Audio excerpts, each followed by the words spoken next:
करती हूँ आपका क्राइम की कहानियाँ विद मनु में।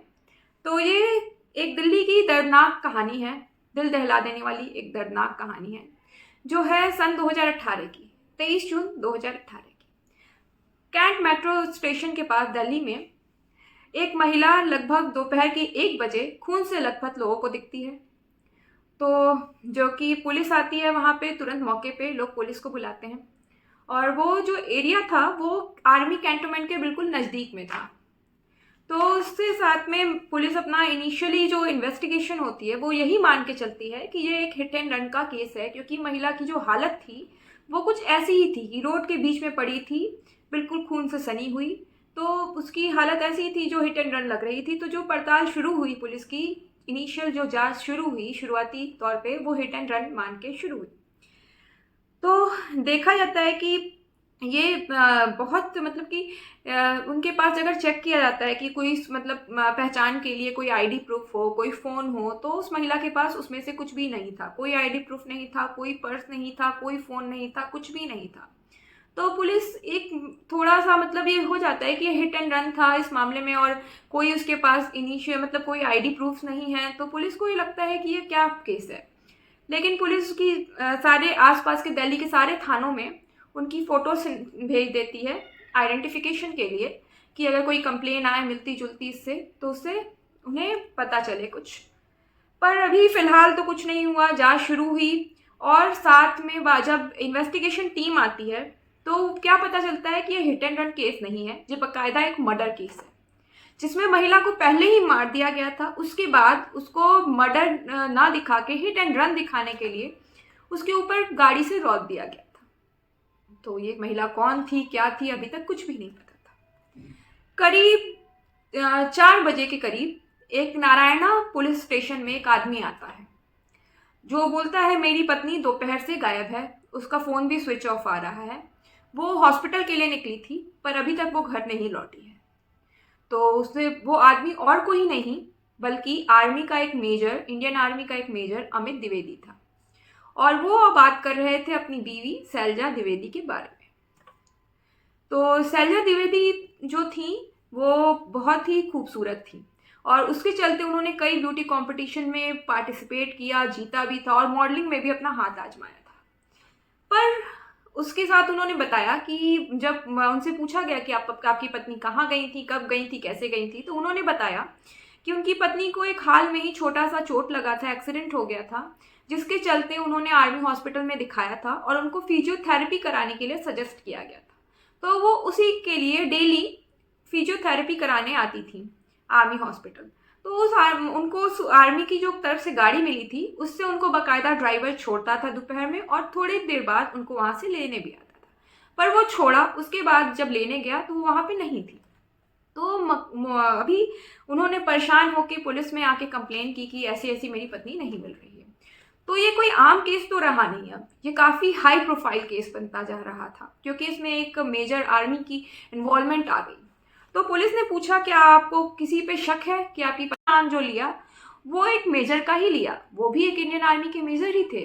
उनका नाम था निखिल रॉय हांडा। तो एक प्राइम सस्पेक्ट को मानते हुए उन्होंने निखिल रॉय हांडा की तरफ पुलिस ने जांच शुरू की। तो पता चला कि वो मेरठ कैंटोनमेंट में पोस्टेड हैं इस वक्त। तो मेरठ की तरफ पुलिस गई और जैसे ही मतलब उन्होंने उस एंगल को देखा, तो सबसे पहले पुलिस ने सीसीटीवी फुटेज निकाली हॉस्पिटल की, कि हॉस्पिटल से वो कहाँ गई, कैसे गई, क्या हुई। उसके बाद उन्होंने हॉस्पिटल की सीसीटीवी फुटेज निकाली, तो उसमें देखते हैं कि वो अपनी आर्मी की जो गाड़ी थी, ड्राइवर उनको छोड़ा, वो उतरी, उसके तुरंत ही कुछ चंद मिनटों के बाद ही एक सिल्वर कलर की होंडा सिटी कार आती है। वो कार और किसी की नहीं बल्कि निखिल हांडा की थी। उसमें से वो खुद उतरते हैं और उसके साथ शैलजा उस गाड़ी में बैठ जाती हैं। जो उनके पति थे अमित द्विवेदी, उन्होंने पहचान की कि हाँ ये वही है। तो उसके साथ उन्होंने आगे बढ़ते हुए देखा कि उस कार में जाने के बाद कुछ ही देर बाद जो हमारी शैलजा थी उनका फ़ोन भी स्विच ऑफ हो गया। उसके पहले उनके निखिल हांडा की और उनके फ़ोन पे कॉल आ जा रहे थे। तो ये बात थी कि मतलब कि जो बात ऐसी हो गई थी कि जो उनकी इन्वेस्टिगेशन चल रही थी उससे देखा गया कि गले पे उनके कई गहरे निशान थे, उनकी बॉडी पे जो थे चाकू से काटने के कई गहरे निशान थे, बहुत सारे मतलब स्ट्रगल के निशान थे। उसके बाद उनके ऊपर गाड़ी चढ़ाई गई थी। तो पुलिस अब बिना टाइम को वेस्ट किए मेरठ की ओर बढ़ जाती है। तो मेरठ की ओर पड़ती है तो उनके जो छानवी थी वहाँ के लोग बोले हाँ वो निखिल हांडा अभी अभी यहाँ से निकले हैं। तो जब वो देखते हैं कि यहाँ पे भी वो नहीं मिले, लेकिन कुछ देर बाद पता चला कि उस ओर निकले हैं, तो पुलिस उनको उस रास्ते पे जाके उनको अपनी हिरासत में लेती है। हिरासत में लेने के बाद उनको बात जो इनिशियल उनसे पूछताछ हुई उसमें उन्होंने बताया कि हाँ मैं मिला था उनसे, क्योंकि उनके पास झूठ बोलने का कोई ऑप्शन नहीं था। तो ये बात थी कि उन्होंने बोला कि हाँ मैं उनसे मिला था और ये क्यों मिला था, क्या हुआ था, तो ये पूरी कहानी अब उन्होंने सुनाई। ये बात है साल 2015 की, जब अमित द्विवेदी और निखिल हांडा पोस्टेड थे नागालैंड में दीमापुर में। तो निखिल द्विवेदी जो थे वहाँ अकेले रहते थे और अमित द्विवेदी अपने बीवी और बच्चे के साथ रहते थे। उनका एक बेटा भी था। तो जब वो पहली बार उनके घर पे अमित द्विवेदी के घर पे निखिल हांडा जब गए तो पहली मुलाकात उनसे शैलजा द्विवेदी की हुई। उसके बाद से वो कभी कभार बातचीत होती रहती थी और कुछ टाइम बाद वो मिलने भी लगे बाहर, पर इसकी भनक कभी भी 2018 तक अमित द्विवेदी को नहीं लगी। फिर अमित का ट्रांसफ़र हो गया दिल्ली अप्रैल में 2018 के अप्रैल में उनका ट्रांसफ़र हो गया और उसी टाइम अमित ने अपनी बीवी शैलजा को पकड़ा, रंगे हाथ पकड़ा निखिल से बात करते हुए। तो जब निखिल से बात करते उन्होंने पकड़ा तो उन्होंने बोला कि बहुत समझाया, डांटा और बोला अब तुम्हें बात नहीं करनी, और साथ में उन्होंने निखिल को भी वार्निंग शायद दी थी। तो निखिल के मुताबिक उसके बाद से कुछ महीनों तक शैलजा और उनके बीच कोई बात नहीं थी। वो फ़ोन करते थे पर शैलजा उनकी कॉल्स इग्नोर करती थी। मई में वो कॉल तक उनका नहीं उठाती थी, उनका कॉल भी वो उठाना पसंद नहीं करती थी। और जून में उन्होंने एक दिन फ़ोन उठाया और बोला देखो निखिल मैं तुमसे अब नहीं मिल सकती। तो वो बोलते नहीं मैं तुमसे बहुत प्यार करता हूँ, मैं तुमसे ही शादी करना चाहता हूँ, जबकि वो खुद शादीशुदा थे और उनका एक बच्चा भी था। उसके बावजूद वो बोलते हैं कि मैं तुमसे शादी करना चाहता हूँ। तो वो बोलती नहीं मैं तुम्हें बस अपना एक दोस्त मानती हूँ, इसके सिवा मैं और तुम्हें कुछ नहीं मानती। तो अब मैं ना तुमसे बात करूंगी और ना मिलना चाहती हूँ, तुम मुझे प्लीज़ कॉल मत करना। लेकिन निखिल जैसे पागल थे उनके लिए, वो बार बार फ़ोन करते रहे, बार बार फ़ोन करते रहे।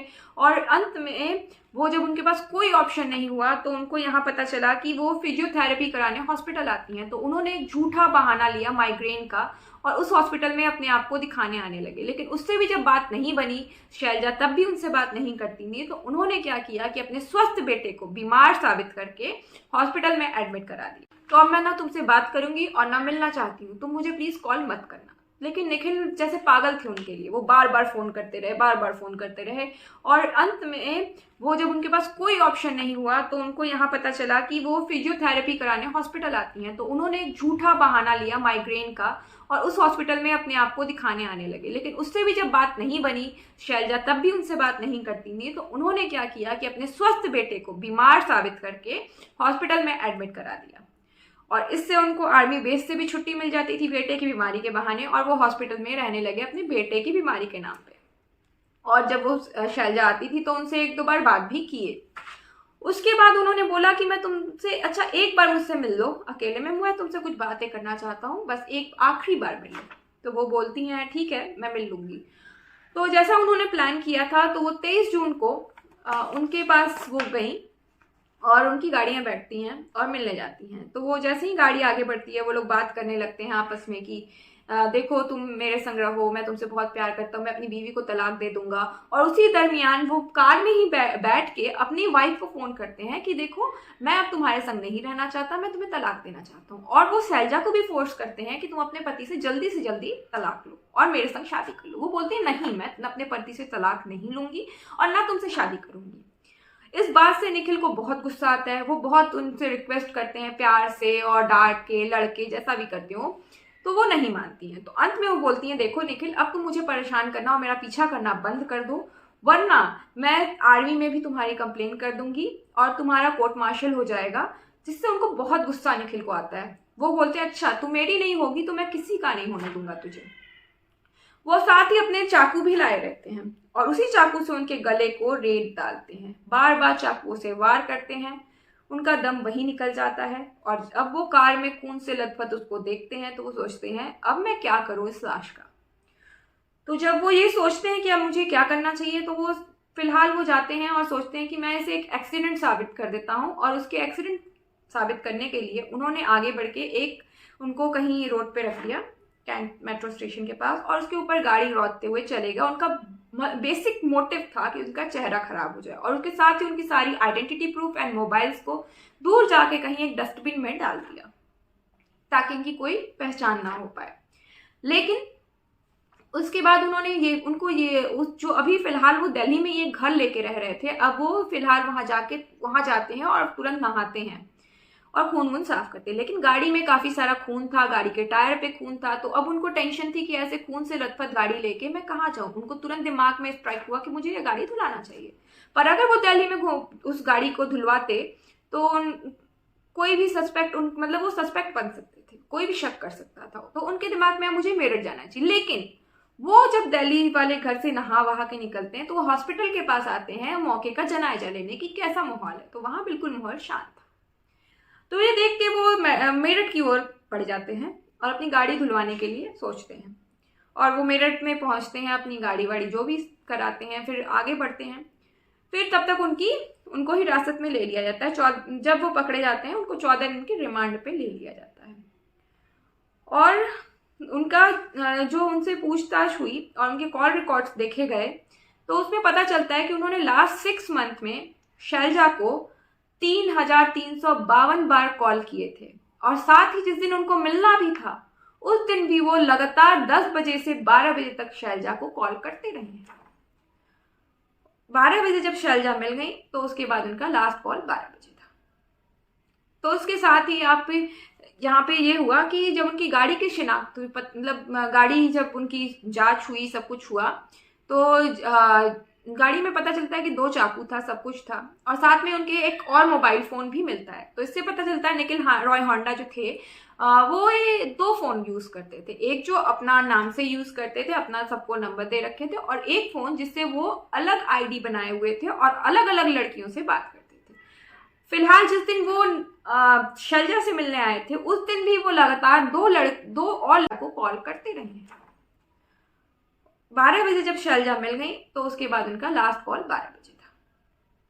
तो उसके साथ ही यहाँ पे ये हुआ कि जब उनकी गाड़ी की शिनाख्त हुई, मतलब गाड़ी जब उनकी जांच हुई, सब कुछ हुआ, तो गाड़ी में पता चलता है कि 2 चाकू था, सब कुछ था और साथ में उनके एक और मोबाइल फोन भी मिलता है। तो इससे पता चलता है निखिल रॉय होंडा जो थे वो ये 2 फोन यूज करते थे। एक जो अपना नाम से यूज करते थे, अपना सबको नंबर दे रखे थे, और एक फोन जिससे वो अलग आईडी बनाए हुए थे और अलग अलग लड़कियों से बात करते थे।